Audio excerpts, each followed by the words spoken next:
রক্তের বিনিময়ে 30,000 আহত রক্তের বিনিময়ে আমরা যে নব বাংলাদেশের সূচনা করেছি বিপ্লবী বন্ধুগণ, সেই নব বাংলাদেশে এই খুনি হাসিনার বিচার আমরা দেখতে চাই।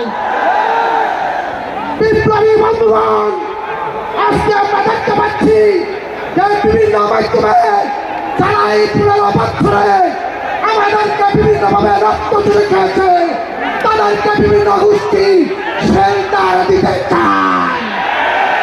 তাদের সেই শেল্টারের পাওয়ার ভেঙে দেব।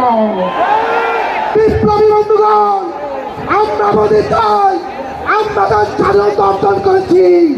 সেই স্বাধীনতায় কেউ যদি সকলের খাবারে চাই, তাদেরকে বলতে চাই, এই জুলাই অভ্যুত্থানে আপনারা দেখছেন যে একজনকে গুলি করলে আমরা 4 জন দাঁড়িয়ে গেছি। অতএব আমাদের দাবিয়ে রাখা যাবে না।